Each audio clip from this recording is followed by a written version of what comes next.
नमस्कार. सेवा सामाजिक विकास संस्था या आपल्या एज्युकेशनल प्लॅटफॉर्मवर मी भक्ती तुमचं सगळ्यांचं मनापासून स्वागत करते. आज आपण बघणार आहोत NABARD recruitment for office attendant 2024. NABARD याचा अर्थ national bank for agriculture and rural development. या बँकेच्या 10वी बेस वॅकन्सीज आलेल्या आहेत. त्याची सगळी माहिती आपण या व्हिडिओमध्ये बघणार आहोत. व्हिडिओ शेवटपर्यंत नक्की बघा. अशा प्रकारची जाहिरात आपल्याला दिसेल national bank for agriculture and rural development. याच्यामध्ये काय आहे? Recruitment to the post of office attendant in subordinate service. ठीक आहे. आता ऑफिस अटेंडंट ही ग्रुप सी ची पोस्ट आहे. याच्यामध्ये online on NABARD website www.nabard.org कधीपर्यंत करायचं आहे? बिटवीन 2 ऑक्टोबर ते 21 ऑक्टोबर पर्यंत ही पोस्ट ऍप्लिकेशन आपल्याला करायचं आहे. आता याच्यामध्ये फक्त काय सांगितलं आहे? ओन्ली ऑनलाईन या मार्फतच तुम्हाला करायची आहे. आता याच्यामध्ये सगळ्यात महत्वाचं काय आहे? पूर्ण जी नोटिफिकेशन आहे ती इंग्लिश मधून आहे. तर आपण ती आता पूर्ण मराठीतून एकदा बघणार आहोत. आणि याच्यामध्ये इम्पॉर्टंट डेट्स काय आहेत? काय क्वालिफिकेशन लागणार आहे? कोण अप्लाय करू शकतं आणि कोण अप्लाय करू शकत नाही तेही आपण बघणार आहोत. पे स्केल काय असेल? याच्यामध्ये आपल्या महाराष्ट्रानुसार किंवा प्रत्येक स्टेट वाईज वॅकन्सीज काय आहे तेही आपण बघूयात. आता याच्यामध्ये दिलेलं आहे important dates. Online application registration and payment of online fees. याच्यामध्ये काय सांगितलंय? 2 ऑक्टोबर ते 21 ऑक्टोबर दरम्यान तुम्ही ऑनलाईन ऍप्लिकेशन रजिस्ट्रेशन पासून पेमेंट ऑफ ऑनलाईन फीज. आता फीज किती आहे ते आपण पुढे बघूयात. ऑनलाईन एक्झामिनेशनची डेट त्यांनी डायरेक्टली इथे दिली आहे. 21 ऑक्टोबर पर्यंत तुम्ही फॉर्म भरायचे आहेत. बरोबर एका महिन्यानी 21 नोव्हेंबरला तुमची ऑनलाईन एक्झामिनेशन असेल. आता ऑनलाईन एक्झामिनेशन किती आहे? त्याच्यानंतर कोणती टेस्ट असणार आहे तेही आपण बघूयात. ज्यांनी 10वी पास नंतरनं अभ्यास चालू केला असेल त्यांनी किंवा ज्यांनी स्कॉलरशिपच्या परीक्षा दिल्या असतील तर त्यांनी हा फॉर्म नक्की भरा. कारण याच्यामध्ये 10वी बेस तुम्हाला जर जॉब मिळत आहे तोही नाबार्ड सारख्या बँकेमध्ये तर तुम्ही हा फॉर्म नक्की भरा. आता NABARD reserve the right to make the change in the date of examination. The online examination would be conducted on week days or weekend. ठीक आहे. आता त्यांनी जी डेट दिली आहे त्याच्यामध्ये चेंज होऊ शकतात असं त्यांनी म्हटले पण शक्यतो चेंज होत नाही. ठीक आहे.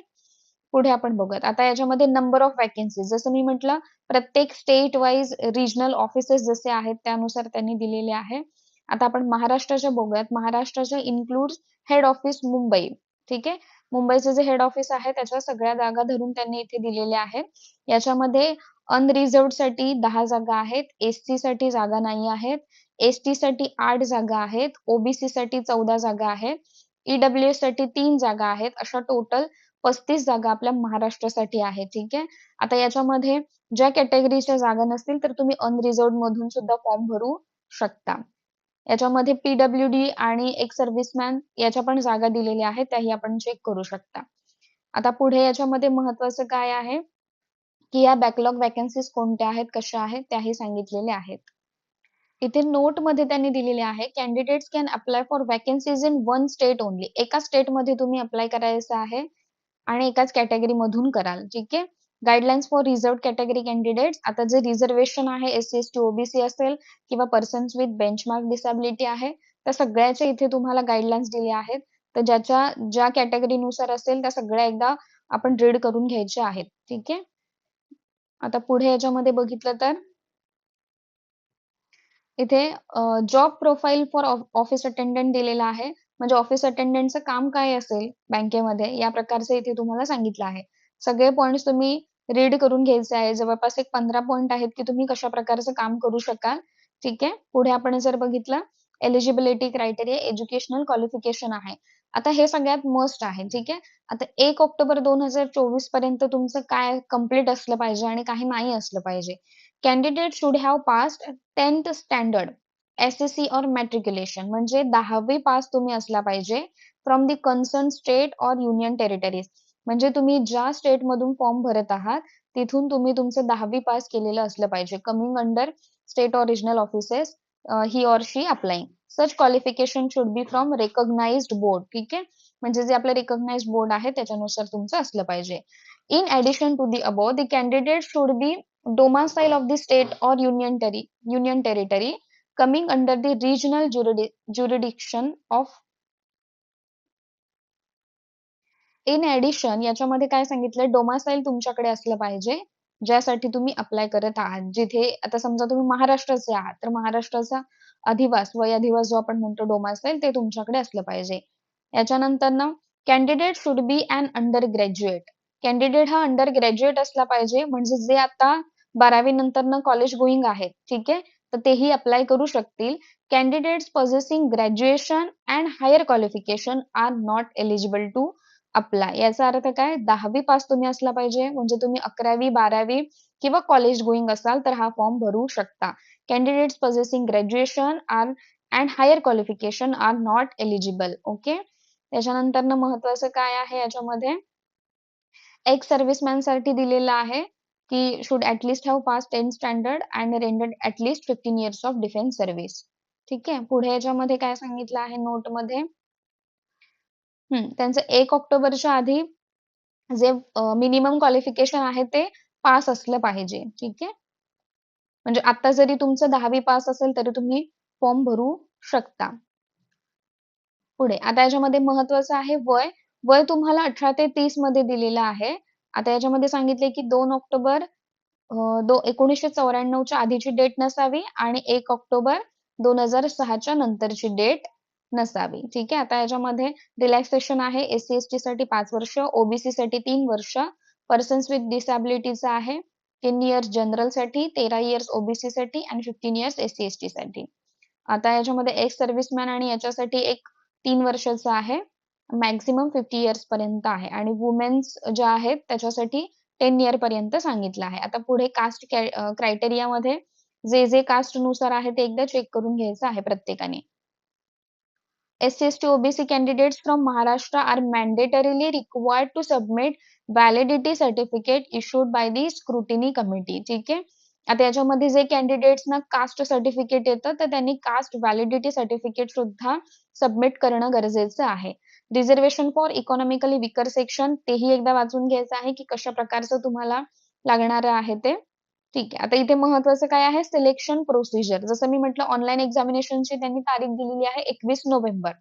The selection will be done on the basis of online test. काय होणार आहे तुमची ऑनलाईन टेस्ट होणार आहे and language proficiency test. Language proficiency याचा अर्थ की तुम्ही ज्या स्टेट मधून फॉर्म भरत आहात, तर तुम्ही महाराष्ट्रामधून आहात तर तुमचं 10वी मध्ये मराठी आहे, ठीक आहे, पण ते तुम्हाला नीट बोलता येतंय, वाचता येतंय, ठीक आहे, या प्रकारची लँग्वेज प्रोफिशियन्सी असणार आहे. आता जी फर्स्ट तुमची ऑनलाईन टेस्ट असणार आहे त्याच्यामध्ये काय काय असणार आहे बघा, टेस्ट ऑफ रिझनिंग म्हणजे जे आपण बुद्धिमत्ता चाचणी म्हणतो त्याचे 30 प्रश्न 30 मार्क असणार आहेत. इंग्लिश साठी तुम्हाला 30 प्रश्न 30 मार्क असणार आहेत. जनरल अवेअरनेस मध्ये 30 प्रश्न 30 मार्क असणार आहेत. न्यूमेरिकल ॲबिलिटी म्हणजे जे आपण अंकगणित म्हणतो त्याच्यासाठी तुम्हाला म्हणजे मॅथमॅटिक्स गणित आपलं त्याच्यासाठी 30 प्रश्न 30 मार्क असणार आहेत. असे टोटल 120 प्रश्न 120 मार्क आणि कंपोजिट टाइम ऑफ 90 मिनिट्स 90 मिनिटाचा वेळ असणार आहे तुम्हाला 120 प्रश्नांसाठी. ठीक आहे. आता पुढे याच्यामध्ये लँग्वेज प्रोफिशियन्सी टेस्ट बद्दल काय सांगितलं, the details of LPT to be conducted would be available on NABARD website after declaration of online examination result. म्हणजे जे आपली ऑनलाईन टेस्ट होणार आहे त्याच्या रिझल्ट नंतर ना त्याचे डिटेल्स तुम्हाला आपल्या नाबार्डच्या ऑफिशियल वेबसाईट वरती पाहायला मिळतील. आता स्कीम मध्ये काय सांगितलं आहे एक्झामिनेशनचं, ती इंग्लिश आणि हिंदी मध्ये होणारी आहे पहिली टेस्ट. त्याच्यानंतर ना एव्हरी रॉंग आन्सर्ड म्हणजे तुम्हाला 1/4 mark will be deducted as a penalty. म्हणजे जर तुम्ही एक प्रश्न सोडवला तर तुम्हाला तिथे 1 मार्क मिळते, बरोबर, कारण 30 प्रश्न 30 मार्क. पण जर तुमचा एक प्रश्न चुकला तर तिथे तुमचे 0.25 मार्क 1/4 मार्क हे कमी होणारे आहेत, म्हणजे निगेटिव्ह मार्किंग इथे आहे. आता एलपीटी साठी पण सांगितलेलं आहे की no exemption for any sort will be given to any candidate from appearing LPT. ठीक आहे. आता याच्यामध्ये जी काही इन डिटेल्स आहेत ते तुम्हाला त्याच्यामध्ये जसं या एक्झामचा रिझल्ट लागेल ते सांगितलं जाणार. आणि हे काय particular state should be proficient in official language state. आता ऑफिशियल लँग्वेज कोणकोणते आहे ते खाली नोटिफिकेशन मध्ये दिलेलं आहे. जसं महाराष्ट्रासाठी ऑफिशियल लँग्वेज मराठी आहे. Should be able to read write and speak म्हणजे तुम्हाला वाचता लिहिता आणि बोलता आली पाहिजे. ठीक आहे. आता इथे काय सांगितलं, candidate not qualifying LPT shawl not be considered for selection. जर त्यांनी लँग्वेज प्रोफिशियन्सी टेस्ट जी आहे ती जर क्वालिफाय नाही करू शकले तर ते सिलेक्शन घेऊ शकत नाहीत. हे ऑनलाईन टेस्ट होणारी आहे. ठीक आहे. आता पुढे याच्यामध्ये महत्वाचं काय आहे, कट ऑफ किंवा कसं मग याच्यामधून आपल्याला पुढे जाता येईल किंवा याचे मार्क्स किती लागणार आहेत. जसं आपल्याला 10वीला राहतं, तुम्ही 100पैकी एवढे मार्क्स मिळवले तर तुम्ही पास असता, बरोबर. पण इथे कसं असतं की on scores in individual test आणि ऑन टोटल स्कोर्स. ठीक आहे. स्टेट वाईज मेरिट लिस्ट येते. समजा 100 लोकांनी फॉर्म भरत आहेत तर तिथे सुरुवातीचे जे कॅन्डिडेट्स आहेत त्यांना पुढच्या प्रोसिजरसाठी घेतलं जातं. आता रिझॉल्युशन ऑफ टाय केसेस याचा अर्थ एकाच मार्क्सचे 2 विद्यार्थी असतील तर त्यांचं कसं काय पुढे सिलेक्शन केलं जातं, तर हायर एज्युकेशनल म्हणजे तिथे अंडर ग्रॅज्युएट क्वालिफिकेशन ओनली, म्हणजे 10वी असेल, समजा एक कॅन्डिडेट 11वी मध्ये असेल आणि एक कॅन्डिडेट 12वी मध्ये असेल, दोघांचे मार्क सेम असतील तर तो कन्सिडर कोणाला करणार, 12वीच्या विद्यार्थ्याला. ते करून सुद्धा त्यांचे मार्क्स सेम येत असतील तर त्यांचं काय हायर मार्क्स म्हणजे जे 10वी किंवा 12वी मध्ये जे कॅन्डिडेटला हायर मार्क्स आहेत ते त्या कॅन्डिडेटला प्रेफर केलं जाईल. ठीक आहे. म्हणजे समजा तुम्ही 10वीच्या बेसवरती फॉर्म भरलेला आहात तर त्याच्यामध्ये 2 कॅन्डिडेट्सला या परीक्षेमध्ये सेम मार्क्स मिळालेत, पण सेम मार्क्समुळे जर तुमचं टाय होत असेल तर तिथे तुम्हाला 10वीला किती मार्क्स आहेत त्याच्यावरती प्रेफर केलं जाईल. आणि तिसरी कंडिशन अशी आहे की higher age will be preference. या दोन्ही कंडिशन मध्ये सुद्धा जरी टाय केस होत असेल तर त्या कॅन्डिडेटला तिसरी स्टेप याचा अर्थ त्यांचं एज काय आहे त्याच्यावरून डिफाईन केलं जाईल. आता वेट लिस्ट पण त्यांनी सांगितले up to 50% of the vacancies. आता हे बायोमेट्रिक डाटा कॅप्चरिंग व्हेरिफिकेशन हे सगळं तुमचं एक्झाम टाइम मध्ये पण होणार आहे आणि इथे सुरुवातीला फॉर्म कसा भरायचा तेही सांगितलेलं आहे. त्याच्या आधी आपण ऍप्लिकेशन फीज सांगितलेली आहेत बघा. SC/ST PWD एक्स सर्व्हिसमॅन साठी किती आहे, 50 रुपीज टोटल फी 50 रुपीज आहे. आणि ऑल अदर साठी ऍप्लिकेशन फी जी आहे ती 450 आणि इंटिमेशन चार्जेस 50 रुपीज टोटल 500 रुपये फी आहे ऑल अदर कॅन्डिडेट साठी. ठीक आहे. हे काय आहे, एक्सक्लुझिव्ह ऑफ ऍप्लिकेबल GST. हे GST व्यतिरिक्त आहे. ठीक आहे. त्यामुळे ज्यावेळेला आपण फॉर्म भरतो त्या फॉर्म मध्ये विथ GST तुम्हाला ही रक्कम दिसून येईल. ठीक आहे. पुढे आपण बघूयात एक्झामिनेशन सेंटर. आपल्या महाराष्ट्रासाठी काय आहेत, अमरावती, अहमदनगर, अकोला, छत्रपती संभाजीनगर, त्याच्यानंतर धुळे, जळगाव, कोल्हापूर, लातूर, मुंबई, ठाणे, नवी मुंबई. ठीक आहे. त्याच्यानंतर नागपूर, नांदेड, पुणे, सोलापूर. हे आपले ऑनलाईन एक्झामिनेशन सेंटर आहे जे तुम्हाला फॉर्मच्या वेळेला भरायचे आहेत की तुम्ही कोणत्या सेंटरवरती किंवा कोणत्या शहरात तुमच्यापासून जवळ असणारं तिथे जाऊन तुम्ही एक्झाम देऊ शकता. ठीक आहे. आता इथे कोल्हापूर आहे, पुणे आहे, ठीक आहे, सोलापूर, नाशिक, नागपूर, जिथे कुठे तुम्ही आहात जे काही सेंटर तुमच्या जवळपास असेल त्याचं तुम्ही फॉर्म भरताना तिथे प्रेफरन्स देऊ शकता. ठीक आहे. आता पुढे याच्यामध्ये काय आहे, सर्व्हिस कंडिशन्स काय आहे. आता पे स्केल याच्यामध्ये काय सांगितलंय बघा. बेसिक पे आहे 10,940. ठीक आहे, per month in the scale of. आता याच्यामध्ये स्केल सांगितली आहे अप टू 20 इयर्स पर्यंत. ठीक आहे. At present initial monthly gross तुम्हाला सॅलरी किती जाणार आहे, अप्रॉक्सिमेटली 35,000 पर मंथ. ठीक आहे. ग्रॉस तुम्हाला मंथली किती मिळणार आहे, 35,000. आता याच्यामध्ये कोणकोणते अलाउन्सेस आहे ते पण एकदा चेक करून घ्या. डिअरनेस अलाव आहे, लोकल कंपेन्सेटरी अलाउन्स आहे, हाऊस रेंट आहे, ग्रेड अलाउन्स आहे. ठीक आहे. ऍट प्रेझेंट म्हणजे आता सध्या तरी ही ग्रॉस एन्युअलमेंट किती आहे, 35,000 पर्यंत आहे.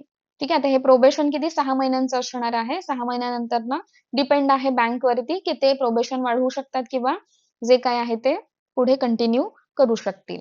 आता याच्यामध्ये पहिल्यांदा तुम्ही जसा फॉर्म भरता 21 नोव्हेंबरला तुमचा पेपर आहे तर त्याच्या एक आठवडा आधी तुम्हाला कॉल लेटर येऊन जातं. त्या कॉल लेटर साठी तुम्ही जो ऑफिशियल मेल आयडी रजिस्टर्ड करणार आहात त्याच्यावरती तुम्हाला मेल येऊन जातो किंवा मेसेज येऊन जातो. ठीक आहे. Candidates reporting late. आता जो काही कॉल लेटर वरती तुमच्या टायमिंग येईल त्याच्या आधी तुम्ही 1 तास जाणं तिथे महत्वाचं आहे, कारण त्यावेळेला तुमचं बायोमेट्रिक व्हेरिफिकेशन होतं आणि या सगळ्या गोष्टींसाठी वेळ जातो. त्यामुळे तिथे तुम्ही जाणं आवश्यक आहे. रिपोर्टिंग तुम्ही करणं महत्वाचं आहे. जो काही सांगितलेला असेल त्या टाइम त्याच्यानुसार. आधार कार्ड, आधार कार्ड, फोटोग्राफ हे तुम्हाला लागणारे आहेत. त्याच्यानंतर रेशन कार्ड आणि लर्निंग लायसन्स जे आहे ते व्हॅलिड प्रूफ नाही आहे. ठीक आहे. पुढे आता काय सांगितलंय, हाऊ टू अप्लाय. आता हे सगळं झालं एक्झाम आणि एक्झामिनेशन सेंटर त्या रिलेटेड. आता हाऊ टू अप्लाय. आता तुम्ही हा व्हिडिओ बघत आहात तर तुम्हाला www.nabard.org या वेबसाईट वरती जाऊन डिटेल प्रोसिजर मध्ये काय आहे, ऍप्लिकेशन रजिस्ट्रेशन करायचं आहे, ऍप्लिकेशन फी पेमेंट करायचं आहे फोटोग्राफ आणि सिग्नेचर स्कॅन आणि अपलोड करायचे आहेत तुम्हाला. ठीक आहे. अशा प्रकारची प्रोसिजर असणार आहे. 21 ऑक्टोबरच्या आधी तुम्ही फॉर्म भरायचा आहे. ठीक आहे. लास्ट डेट पर्यंत कोणीही थांबायचं नाहीये. कारण पेमेंट ऑफ फीज आणि त्याच्यानंतर वेबसाईट या सगळे प्रॉब्लेम्स न येता तुम्ही फॉर्म भरला तर तुम्हाला हे टेन्शन राहणार नाही. फोटोग्राफचे काय साइजेस असले पाहिजे तेही सांगितले आहे. Signature with black ink only. ठीक आहे. Left thumb impression on white paper with black or blue चालू शकते. ठीक आहे. हँड रिटन डिक्लेरेशन आहे. म्हणजे ते आपण स्वतः स्वयंघोष पत्र जे आपण म्हणतो ते तुम्हाला व्हाईट पेपर विथ ब्लॅक इंकने द्यायचं आहे. त्याच्यामध्ये काय लिहायचं आहे ते पण सांगितलेलं आहे. हे तुमचं हँड रिटन डिक्लेरेशन आहे. तेही एकदा रीड करून घ्यायचं आणि अशाच प्रकारचं तुम्हाला काळ्या शाईने लिहून ते अपलोड करायचं आहे. पुढे आता बघितलं तर ऑनलाईन अप्लाय ऑनलाईन मध्ये जायचं आहे. Click here for new registration कशा प्रकारे आहे स्टेप बाय स्टेप त्यांनी सांगितलेलं आहे. ऑनलाईन ऑनलाईन फीज पण तुम्ही पे करू शकणार आहात ना. याच्यामध्ये तुम्ही जे काही ऑनलाईन फीस पेमेंट करणार आहात किंवा जे काही फॉर्म भरणार आहात त्याची तुम्ही प्रिंट किंवा पीडीएफ डाउनलोड करून ठेवायची आहे. ठीक आहे. आता याच्यामध्ये फोटोग्राफ आणि सिग्नेचरचे स्कॅन अपलोडचे माहिती दिलेली आहे, की फोटोग्राफ कसा असला पाहिजे आणि कसा नसला पाहिजे. ठीक आहे. आता पुढे लेफ्ट थंब याच्यामध्ये सगळं इन डिटेल दिलेलं आहे बघा, की फाईल किती किती साईज मध्ये असली पाहिजे. जसं आता इथे सिग्नेचर तुमची किती साईज मध्ये असली पाहिजे. त्याच्यानंतर ना लेफ्ट थंब इम्प्रेशन किती साईज मध्ये असल्याचे 20 ते 50 केबी पर्यंत गेली पाहिजे तुमचं लेफ्ट थंब इम्प्रेशन. त्याच्यानंतर ना साईन तुमची गेली पाहिजे 10 ते 20 केबी पर्यंत. ज्यावेळेला तुम्ही अपलोड करणार आहात तिथेच तुम्हाला प्रिव्ह्यूचा ऑप्शन येतो. म्हणजे तुम्ही अपलोड केलेली साइन असेल, लेफ्ट थंब इम्प्रेशन असेल, तुमचा फोटो असेल, हँड रिटन डिक्लेरेशन आहे, हे तुम्हाला कसं दिसतंय तेही तुम्हाला चेक करता येतं.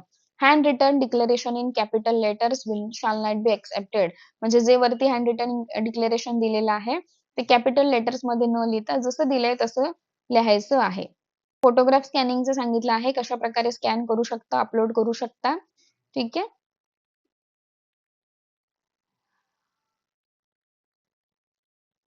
येस. लास्ट त्यांनी इथे पुन्हा एकदा 2 ऑक्टोबर ते 21 ऑक्टोबर पर्यंत तुमच्या डेट्स आहेत असं कन्फर्म केलेलं आहे. आता regional offices and their official languages जसं मी म्हटलं महाराष्ट्रासाठी आपली मराठी आहे. ठीक आहे. आता हिंदी एक वेळ तुम्ही चेक करू शकता. आता गोवासाठी कोंकणी लँग्वेज आहे. त्याच्या रिलेटेड तुमच्याकडे काही असेल तर तुम्ही तिथलाही फॉर्म भरू शकता. ठीक आहे. किंवा अदर स्टेट मधून जरी तुम्ही असाल जिथे तुमचं 10वी पर्यंतचं शिक्षण झालेलं आहे आणि तिथला तुम्हाला रहिवासी दाखला मिळू शकतो. ठीक आहे. आणि तिथली लँग्वेजेस तुम्हाला येत असतील तर तिथेही तुम्ही फॉर्म भरू शकता ॲज पर वॅकन्सीज. ओके. अशा प्रकारे आपण नाबार्डची जी ऑफिस अटेंडंटची जाहिरात आहे ती पूर्ण बघितली आहे. व्हिडिओ आवडला नक्की लाईक करा. तुमचे जे मित्र-मैत्रिणी आहेत किंवा तुमचे लहान कोणी कझिन्स असतील तर त्यांच्यापर्यंत हा व्हिडिओ नक्की शेअर करा. ज्यांनी आता 10वी पास केलेली आहे किंवा आता काही प्रिपरेशन्स करत आहेत. चॅनलवरती नवीन असाल तर सबस्क्राईब करा. आपल्या जे ऑफिशियल ऑनलाईन प्लॅटफॉर्म्स आहेत Telegram, Facebook, Twitter ठीक आहे याच्यावरती नक्की फॉलो करा. Thank you.